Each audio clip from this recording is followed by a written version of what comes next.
It's Friday, and I'm back with the next in our Fanzine Friday series. Today we're taking a look at the Tempestuous Orifice number 6 from 1984. Please stick around. I'm AZ Mountaineer. This is our channel, Old School Rules, a place for everyone who loves classic role-playing games and anyone who'd like to learn more about them. Each week on the Fanzine Friday series, I take a fanzine from my collection off the shelf for a closer look. Today from 1984, this is Chris Davies, Patrick Fama's Tempestuous Orifice number 6. Hope you enjoy the video. We're continuing our look at this fanzine from the United Kingdom called Tempestuous Orifice. Today, we finally have a hardstock cover. It's just plain white, but it is heavy stock, and then regular paper folded in half and stapled down the side. We've got some new artwork this week, so let's take a look at that. I think this is Rob Newcatter. He did the artwork on the last one as well. It's this really crazy, scary-looking undead soldier, right, pulling out this ruined sword. It's got some magic enchantment on it. Cool stuff. Very scary.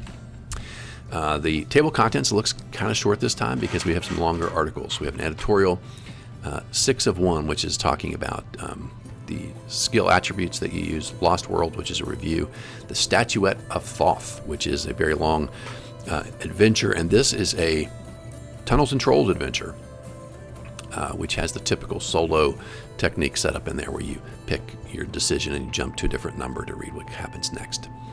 An article on education, the Victorian Adventures, nostalgia for the infinite and lords of creation. In terms of our contributors, we have Chris Davies, Patrick Fama, Pete Walker, Simon Redgrave, Glyn Roberts, Tom Zunder, and then an article from Rob Newcatter. Richard Harris does art, Hudson Shaw, very distinguished. And then there's art in here. It just says Billman on it, so I don't really know who that is, but I'm thinking since the name is there, that's probably somebody's last name, but I don't know that for sure. Had this odd introduction this time, the uncertainty of the poet, and if you read this, it's basically prose. It's almost like a little story or something, and I don't quite understand what was going on there, but then we have the sort of like the editorial itself is at the bottom. It says, "Ain't nobody here but us anchovies," and Chris has got this note, just welcome you to issue 6. Probably going to be being sold at Games Day there in 1984, and he apologizes for the presentation, but said I had to get that off my chest. So I assume that he's the author of this prose, and that's really about all he has to say. He gives some thanks to John Sutherland and Ian Marsh, who did some advertising in the September issue of White Dwarf, and says, of course, Patrick and him are looking forward to seeing folks at Game Day. So Pete Walker has a very interesting article to get us started off. And again, I think what they call this sort of like hardware, meaning more articles about the game than say new monsters and new spells, which they make a point of saying they don't particularly like. So he talks about your standard attributes, say for D&D, right, which is what he tends to go to for his example, and whether you really need those. He talks about it in terms of 2 things: role-playing, right, the act of role-playing your character, and rule-playing, or role-playing, like roll the dice, when you have to use some number to determine what happens in the game. So he starts by looking at it, talking about whether you need these statistics to help you with role-playing, and his basic answer is no. You don't need any of those things for 2 reasons, he says. One, some of those things show up as you play the character, and you could sort of decide, well, is this guy brave and charismatic? Is she particularly have great willpower or insight, etc., based on how people play? He says, yeah, you might want to know this person's strong or weak.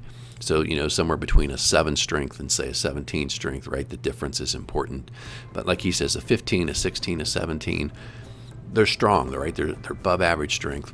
How much above what they can actually do? Do you really need that for role-playing your character, right? You kind of already know, okay, well, your character's strong, your character's dexterous, whatever it might be. But beyond that, the actual number is not particularly important, or so he says.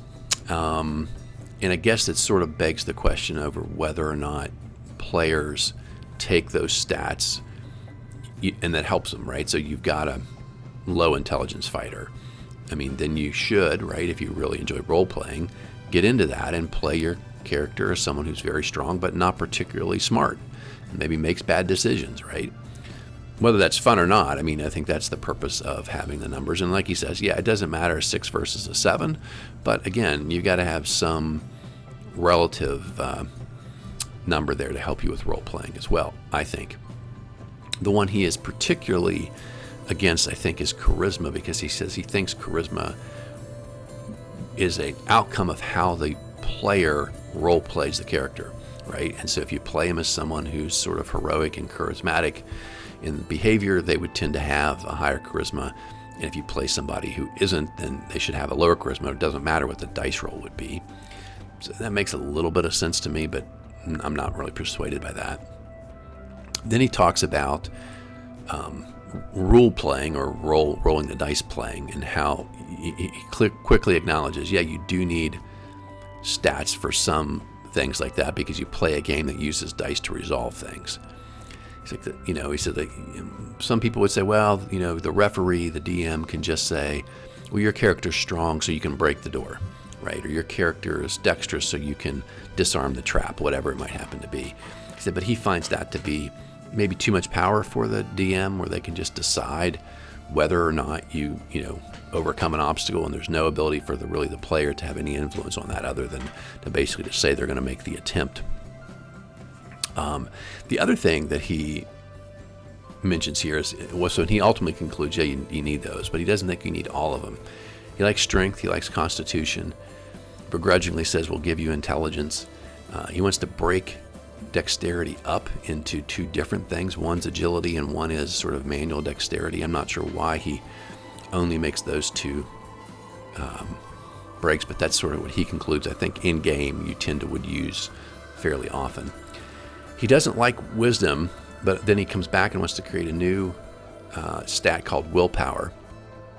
And candidly, I always felt like, and thought the rules were pretty clear, especially once you get to AD&D, that willpower is sort of part of what you get in wisdom, right? It's the strength of mind, and you even see some modifications to that in the rules, bonuses on saving throws and those kind of things if you get to a higher wisdom. Wants to get rid of charisma, as he said. Wants to add in the stat of luck. I think that comes from Tunnels and Trolls, uses luck as well. And he said basically you're going to have to roll for that kind of stuff anyway at some point in your game, maybe fairly often.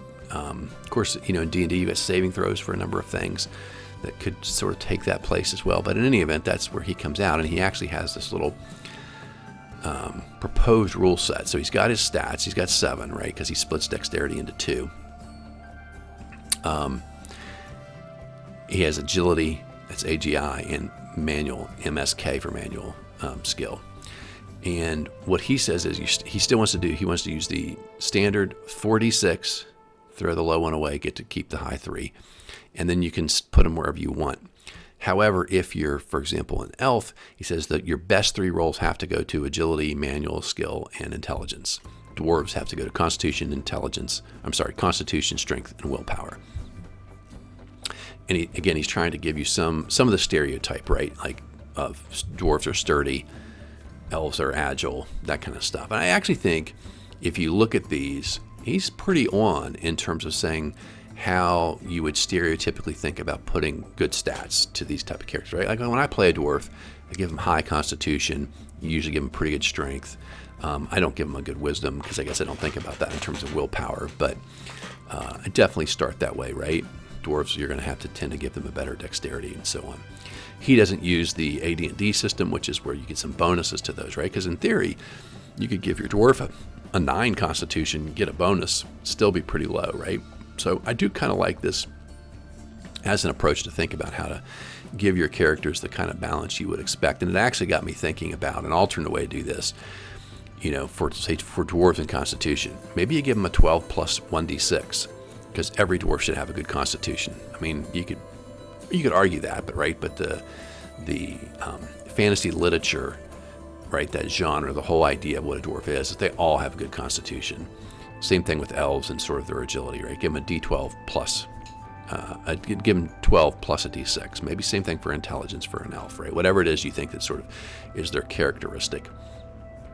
So anyway, he says your best 3 stats for these races have to go into one of those. And then your other 4 stats you can arrange however you want with the other skills. Interesting article. I think these kind of thinking about how we design and use the rules, or maybe how we modify the rules for a home campaign, those kind of things are, to me, always interesting and thought-provoking, even if tomorrow I'm going to wake up and play the game the same way I did before. It does give you things to think about, and if nothing else, it's a fun creative exercise. Next is essentially a review from Simon Redgrave of these Lost World games. You may remember these, and you would get these books, and each book would have sort of the pages for combat of whatever was on the front. So you got the skeleton, you got the manticore, the hill troll with club. There was a whole bunch of these. And so he just explains on how it works. I think there was another fanzine that actually gave a much more detailed explanation of how to play, use these to play. And it was fun. I think the complaint that I remember reading from the other fanzine was there were definitely some of these books or some of these entities that you could pick for your book that are better than others. And so there were 2 or 3, I think, that would basically wipe out everybody else if you got them or used them or whatever. But in any event, Simon liked this as a game. Again, something fun to do that's different, right? So here is the key part of this fanzine. This is this Tunnels and Trolls adventure called the Statuette of Thoth by Rob Newcater, who's the artist that we've seen in the last issue, this one. This is a Tunnels and Trolls solo adventure set in the land of ancient Egypt. Very cool. They give you some information here at the beginning about how to, what kind of characters you need to have, and they tell you here 4 characters, maximum of 4 to 10 ads, all the way down to having just 1 character with 45 to 52 ads. And he says you need to hold pretty close to that. He said you can't get much less than that, or you're going to end up getting killed, and you can't get really a whole lot more than that, or maybe it's going to get too easy. He also notes something about spell using. He said no ST points lost during the adventure due to casting of spells can be regained, and that's supposed to keep spell casting to a very low number. Here's the introduction. The sun beats down. All that can be seen is the golden white glare of the sand dunes. Your horses, which he says you would be given if you don't have any, fine desert-bred animals, are still weakened by the overpowering heat. Rising hot air sets the dunes wavering like sheets of parchment flapping in the wind. Through the shimmering haze, you see the tower, and you gallop to the high dune, and looking down, you can see a sphinx a mile or so to one side, and to the other side, the city of the Sphinx, the city of the White Plains Desert, Shas Nantar. After you've rested and washed, you go to the Temple of Thoth, god of knowledge, patron deity of Shas Nantar, and a bearded man, elderly man, 80 so years old, comes up to you, says, "Good evening. You're not from Shas Nantar, are you? I take it you are adventurers of a sort. Perhaps I have a proposition for you." He reveals that the Statuette of Thoth has been taken, and somehow they find out that it's inside the Sphinx. However, the Sphinx is supposed to be a thing of evil. Local people are too superstitious, and they will not go in, even though their holy symbol is supposedly in there. But you guys, being from out of the area, don't have those superstitions, and he assumes you'll be willing to go in. So he takes you, and of course you say yes. So he takes you to these double brass doors that are set in its chest. He unlocks that, opens them up, and says, you go inside, you knock on this 3 times, and I'll open it back up for you. You go in, he shuts the doors behind you and wishes you good luck. You go down a long hallway. You notice, and come to another set of double doors. You notice on the walls to either side that the skeletons have been mixed into whatever type of concrete or whatever it was that they put together to make the stones of this wall. And so you see little pieces of bone, fingers, arm bones, whatever, set into the walls. And then you have these doors in front of you. And that's your first decision, is whether you open the doors and go forward or turn around and get the heck out of here. And based on that, you're going to go to different places in the adventure. I always think these, I don't know if you want to call them pick a path or solo adventures, are really fun. And like this one doesn't have a map because you don't need it the way it's written, but it's always fun to kind of draw these things out and think about how you could take some really good ideas and use them in your own campaign at home, and I think this is one of those for sure. So again, really fun. I don't play Tunnels and Trolls, so I'd have to modify it a little bit, but you get the gist of it just by reading through it, which is always kind of a fun thing to do. Okay. Education in Victorian Adventure. This is Tom Zunder's article, and he says he's recently purchased this game called Victorian Adventure, and he doesn't like the way the rules are written in terms of how people end up with various types of education. And so he takes exception to that, and he's got this article here on how he wants to basically make adjustments to that, to what he thinks is a better percentage chances for different people's background to end up in different types of education. Nostalgia for the Infinite, or their letters column. It's interesting, they change the name of their letters column every issue. Okay, so there's a lot to unpack here in the letters column. They have a few very strong-willed people who've written in and commented on a whole bunch of things, and they sort of break the letters up so there's a flow of subject. The first one sort of talks about the article last time on polytheist religion, the idea of whether you need alignment, whether characters should be focused on one particular deity. And you've got a guy here who says most of the time you see in these stories that a particular hero was connected or has a special relationship with a particular deity, and that suggests that's a good thing to do.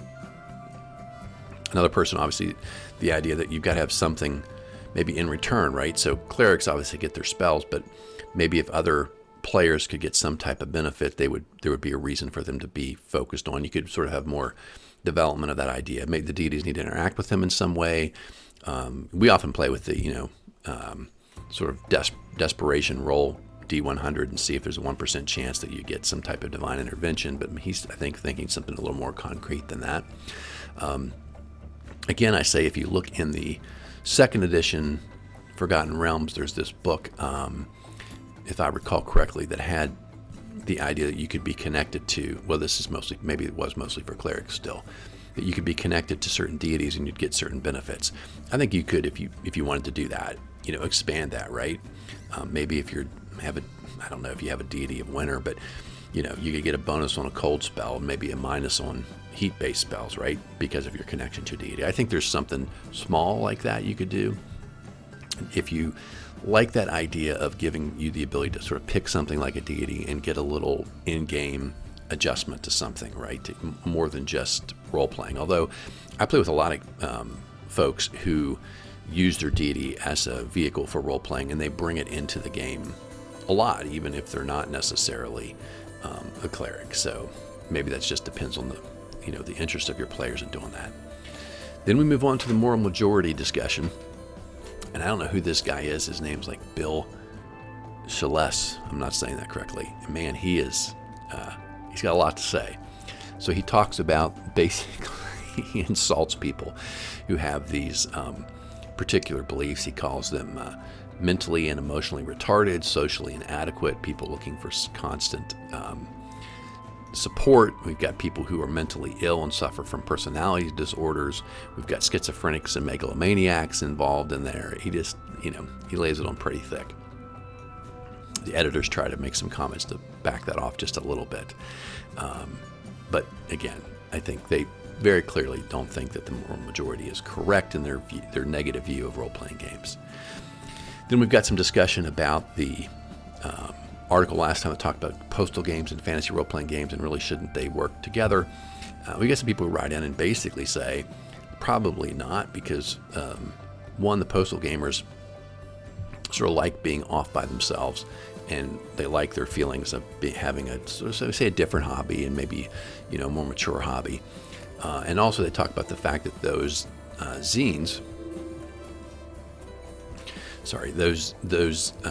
go out on a really regular schedule, and they say the fantasy role-playing zine is not really set up to be able to come out like every week, every 2 weeks or whatever, because those postal games, right, are moving their games along. So it's sort of a different concept, which creates a different pace, different style, quality, and so forth. And then finally, we've got this guy who says the fantasy role-playing people should stay away from them because they'll kill your fantasy role-playing fanzine. He blames involvement of postal gaming in what killed Dragonlords. And of course, they say, well, we don't know that for sure, but certainly there was a connection between them taking that on into their fanzine, and then that fanzine going out of business.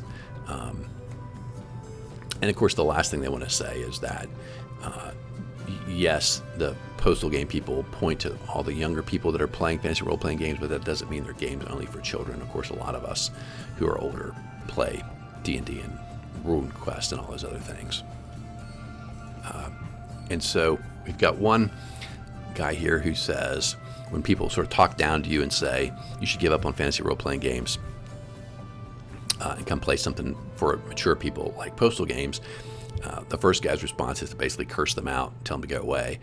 And then Hudson Shaw has a slightly more moderated approach where he says, look, the young people, they may play differently than you, and you may sort of think the way they play is sort of childish, but remember, that's the next generation of the hobby. And so rather than chide them, try to make them go away and quit playing, maybe you could be a little more, of a big brother and teach them another way to play, right? Invite them to participate in a game with some older gamers and see how to play, maybe if you think that's true, in a little more mature way. And so in any event, that's Hudson's response to the criticism that there are too many, I think they call them munchkins, playing D&D and so forth. They also have a discussion about their comments about wanting their fanzine to be pretty and professional, and there's a debate about like, look, you don't want to become a pro zine. You want to maintain that amateur enthusiasm, friendliness, openness, sort of outsiderness, I guess you would say. So there's a little bit of discussion about that in a number of these letters. And then finally, we've got the discussion about being cliquey or too much insiderness. And Jeremy Nuttall writes in to say, look, there's nothing wrong with printing letters that come from people that are active in the hobby, and thus their names are well known. You should print the letters that are worth reading, and if these people are thoughtful, maybe actually spend more time thinking about role-playing games and reading different fanzines. They're probably the right people to be printing because they have the best informed opinions, or at least interesting opinions. And finally, we have Graham Staplehurst writing in to defend his Traveler College of Heraldry. And he just basically says he thinks it's an interesting idea. It feels like it's something that would connect to the world that we all know, both in terms of history and both in terms of our human beings' desire to know history and be connected to that kind of, know where your ancestors came from and that kind of thing. So again, I don't play Traveler. I don't know whether it's a good fit or not, but he wanted to make sure people knew that he's read their opinions, but he thinks it's a good addition. Okay, so let's take a look at the art. Always one of my favorite parts of the fanzine. This is Hudson Shaw. You guys know I love Hudson Shaw's art. Very distinctive style. He's been in a few different fanzines. Here he's got this dragon, vulture, bird creature. I don't know what it is. Kind of bird head, bat wings, whatever. Just really cool. This guy I really like. He's got some legs but no other arms. He's labeled as the mutant insect pack beast, 5 feet tall. Just kind of fun. And then we've got this insectoid warrior. Really, really good drawing here. He's got his stinger tail, whatever it is, kind of tucked up in a somewhat suggestive way. I'm not sure if that's what Hudson was going for there, but in any event, I like his art, and this guy's is a lot of fun. Here's Harris's art. He's been doing art for them, I think, from the very beginning. Really cool ambiance piece. Got the melted candle, good reflectivity drawn onto the base of that. I really like his artwork. And then Rob Newcater has a lot of art in this fanzine. You got the warrior here in front of the chest, and then you've got this guy climbing up the ladder. Looks like there's a spider, something coming down. And I want to point out, look closely at this. This spider looks an awful lot like the skeleton warrior that's on the front cover of this fanzine, right? He's got the spiky helmet, he's got this sword in his at his waist.